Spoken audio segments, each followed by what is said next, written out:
So hello everybody. मैं गौरव शर्मा आपका स्वागत करता हूँ लिटरेरी अड्डा पे। आज हम जिस विषय के बारे में बात करने वाले हैं वो है फॉर्म ऑफ पोएट्री का। ये जो फ्री वर्स है ये एक टाइप है ना।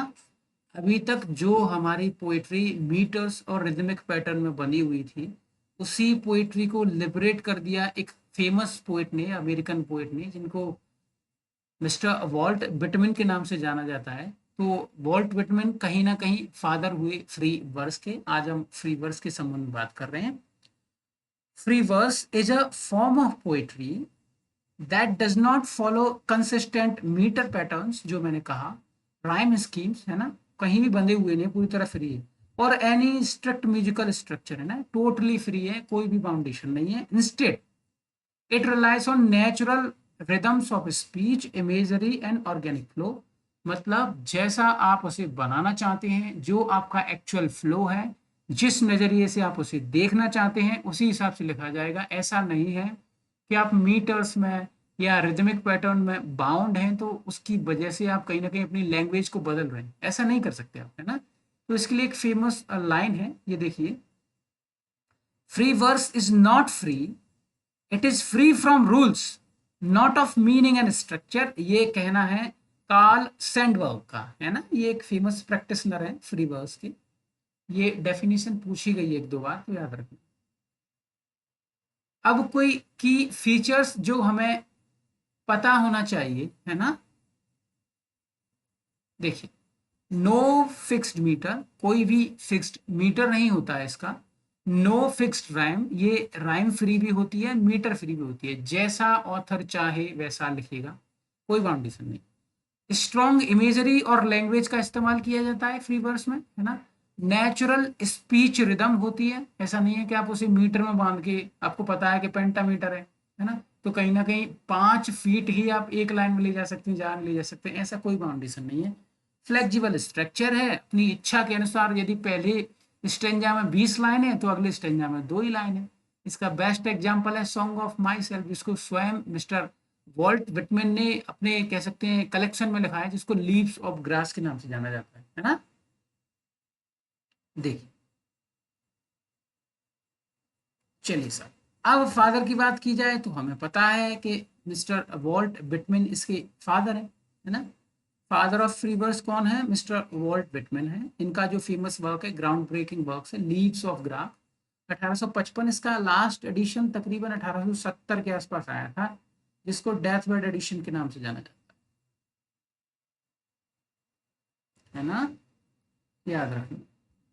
चलिए, इसकी फेमस लाइन जो कई बार पूछी गई है, इवन ये कई सिलेबस में शामिल है, यूनिवर्सिटीज के सिलेबस में शामिल है, और साथ ही साथ ये शामिल है एमबीबीएस असिस्टेंट प्रोफेसर में, है ना। तो इसकी ये लाइन है, I celebrate my self and Singh my self, है ना, and what I assume you shall assume. ये लाइन है सॉन्ग ऑफ माई सेल्फ से, है ना। अब कुछ मेजर पोइट्स जिन्होंने फ्री वर्स का इस्तेमाल किया है ना, देख लीजिए। बहुत ज़्यादा गहराई में जाने का प्रयास मैं नहीं कर रहा हूँ, मैं केवल इतना प्रयास कर रहा हूँ जो आपके लिए हेल्पफुल हो, है ना। उसके ऊपर पीएचडी हमें नहीं करना है, इतना पता होना चाहिए जिससे बेसिक आइडिया हो जाए, कुछ एग्जांपल्स पता होना चाहिए। इन केस अगर आपसे कोई कुछ पूछता है तो आप बता सकते हैं, है ना। तो वॉल्ट विटमैन का लीव्स ऑफ ग्रास, है ना, ये एक स्वयं इनोवेटर हैं फ्री वर्स के। टीएस एलियट से आपको ले लीजिए, द वेस्टलैंड को इस कैटेगरी में डाला जा सकता है। अगला the love song of J Alfred Prufrock, है ना। इन्होंने मर्ज किया फ्री वर्स को मॉडर्निस्ट फ्रेगमेंटेशन के साथ। Modernist fragmentation is something which is not, I should say, bound to one thing, है ना। वो ऐसा कि टूटे फूटे फ्रेगमेंटेशन में, फ्रेगमेंट्स में कहानी आगे बढ़ रही है, फ्रेगमेंट्स में स्टोरी कहीं ना कहीं हल्की हल्की रन कर रही है ना, ऐसा। अब वहीं एजरा पाउंड की बात कर लें तो ये इनका संबंध इमेजिज्म के था, इमेजिज्म के साथ था। अब मैं वो आपको डिटेल में नहीं बताना चाहूँगा कि इमेजिज्म क्या होता है।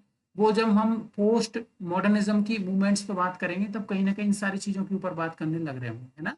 अभी सुनिए, इनके द्वारा एक फेमस वर्क है inner station of the metro, है ना, इजरा पाउंड के द्वारा। ये कंबाइन करते हैं इमेजिज्म को फ्री वर्स के साथ में, है ना।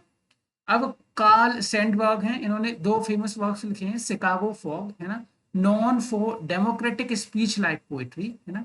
इनकी जो पोइट्री हुआ करती थी वो स्पीच की जैसे एक्ट करती थी, ऐसा लगता था जैसे कोई स्पीच दे रहा है ना, ऐसा। अब विलियम कार्लोस विलियम की बात करें तो इन्होंने एक फेमस वर्क लिखा है द रेड व्हील बैरो, है ना। ये ग्राउंडेड है एवरीडे अमेरिकन स्पीच में, है ना। जनरली जो स्पीच होती है, जो अमेरिकन टंग है, जिस प्रकार से जो अंग्रेज लोग अंग्रेजी भाषा को बोलते हैं, तो कुछ उस प्रकार की स्पीच में ये बनी हुई है ना। विलियम कार्लोस विलियम की द रेड व्हील बैरो। अब आगे एलन गिन्सबर्ग की बात करें तो इन्होंने एक फेमस वर्क लिखा है हाउ, ये बहुत ज्यादा पूछा जाता है, आई डोंट नो कितनी बार पूछा गया होगा, मैंने कई बार इसको एग्जाम्स में देखा है। ये फेमस वर्क है वीट जनरेशन के फ्री फ्रॉम रिवेलियन का, है ना। वीट जनरेशन एक जनरेशन थी जिसमें कई ऑथर्स आते हैं, उनमें से एक ऑथर है मिस्टर एलन गिन्सबर्ग, और इनका ये जो वर्क है ना हाउ, ये इसी के अंडर आता है, फ्री फ्रॉम रिवेलियन के अंतर्गत, है ना। अब यदि आप सिल्विया प्लाथ की बात करें तो सिल्विया प्लाथ फेमस है उनके कलेक्शन के लिए, जिसको एरियल के नाम से जाना जाता है। और सिल्विया प्लाथ अमेरिकन पोइटेस हैं, और वो सिर्जोफर्निया से पीड़ित थी, जिसकी वजह से उन्होंने सुसाइड किया। उन्होंने कई बार मरने की कोशिश की। इनके द्वारा लिखित एकमात्र नोवेल बेलजार है ना। और इनकी फेमस जो पोएम्स हैं उनमें मिरर्स हुई, डैडी हुई, है ना। ये कुछ इनकी इम्पोर्टेंट पोएम्स हैं, है ना। ये एक्सप्लोर करती हैं emotion and identity in free verse, है ना। माया एंजेलो को ले लीजिए, स्टिल आई राइज, ये भी अमेरिकन है, नॉन वाइट है ना। Combined free verse with performance rhythm and activism, है ना। ये कहीं ना कहीं ये एक्टिविस्ट थी एक्चुअली, राइट्स के लिए, जो नॉन वाइट थे ना, जो पीपल जो ओरिजिनली अमेरिका के नहीं है, जो कहीं बाहर से हैं, या फिर जो अमेरिका में रह रहे हैं उनके साथ भेदभाव किया जा रहा है on the basis of I should say race, है ना। तो कुछ इस प्रकार से ये बिंदु हो सकते थे जो मैं आपके साथ डिस्कस कर सकता था इस टॉपिक में। अगले टॉपिक में मैं आपको मिलता हूं फिर नई एनर्जी के साथ। तब तक के लिए बहुत बहुत धन्यवाद, मेरे साथ बने रहिए। Thank you. Hello, how are you. मैं गौरव शर्मा हूँ। इंग्लिश लिटरेचर से जुड़े हुए जितनी भी स्ट्रीम्स हैं ना, इंग्लिश लिटरेचर जहाँ भी आता है, चाहे वो यूजीसी नेट हुआ, पीजीटीस हुए, टीजीटीस हुए, है ना, जितने भी केवीएस एनवीएस वगैरह हैं, जहाँ भी लिटरेचर आता है उन सभी के सब्जेक्ट मैटर के साथ मैं डील करूंगा इस चैनल पे। मैं उम्मीद करता हूँ आप मुझे फॉलो करेंगे। यदि आप इस क्षेत्र में नए हैं, इंग्लिश लिटरेचर में यदि आप नए हैं, तो आप मेरे साथ जुड़ सकते हैं। यदि आप यूजीसी नेट की तैयारी कर रहे हैं, यदि आपका जानने वाला कोई कर रहा है, तो इस वीडियो को उसके साथ शेयर कीजिए। Thank you.